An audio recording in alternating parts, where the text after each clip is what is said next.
What is good, Cardano fam, ADA gang? We have lots of exciting updates to unpack today, so hit that subscribe, hit that like. Cardano ADA 24-hour trade volume surpasses $1.7 billion according to CoinGecko.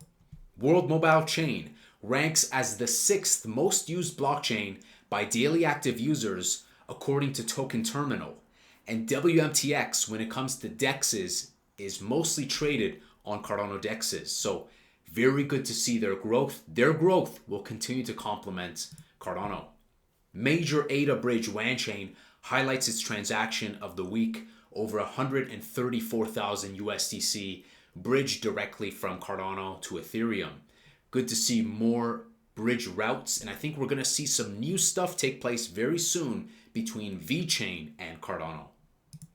Ali Martinez, technical analyst, predicts an explosive pump incoming for Cardano.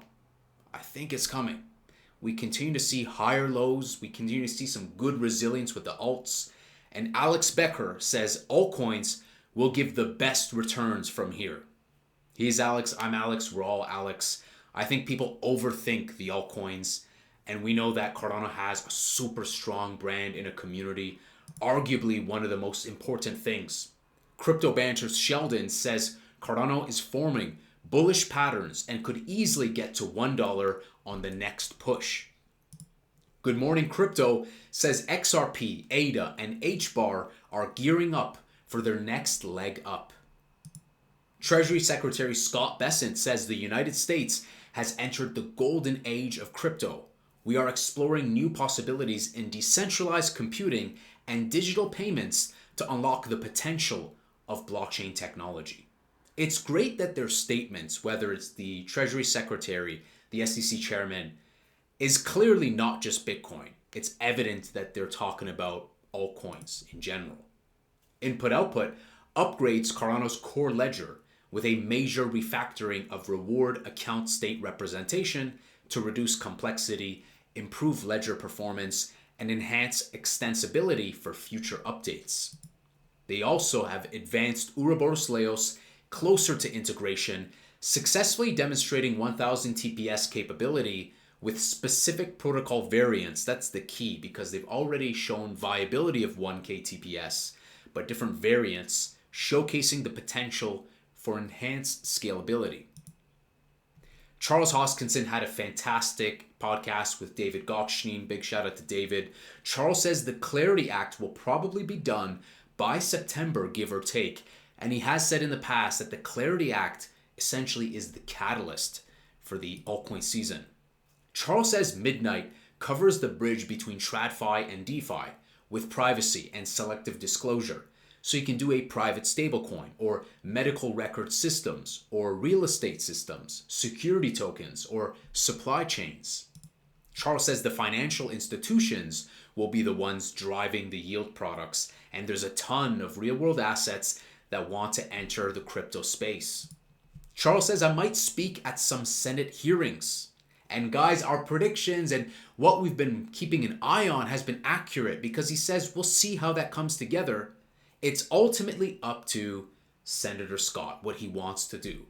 And we've seen them together often, having dinner with Senator Scott. Senator Scott basically laying it out that Charles is basically providing consultation for him. So I think we will see Charles at the Senate, more hearings and whatnot. Charles says Wall Street loves Midnight. And we know why. Because having that ability for abstraction, selective disclosure, privacy is integral for the legacy space, the banking space, TradFi space. So important. Charles says when we talk to people like Joe Rogan in the future, and they say, would you be a good guest or not? The Shawn Ryan Show is the audition for that level of publicity. That makes a lot of sense, because he has made it clear, right? Rogan after Gogan, basically an infinite timeline when he would go on there. But going on the Shawn Ryan Show is a fantastic stopgap to leapfrog into that, because they can see, they're not just talking about strictly crypto. He kind of cited Lex Fridman, right? Not like super focused on tech, that they can go through a wide range of topics. And I think that makes a lot of sense.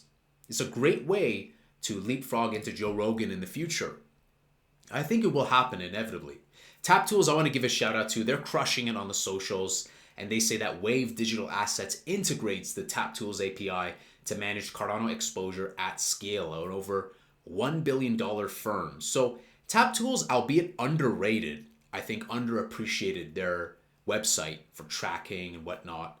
I think we will see a lot more platforms access TapTools as a means to just keep an eye on what's going on in the ecosystem.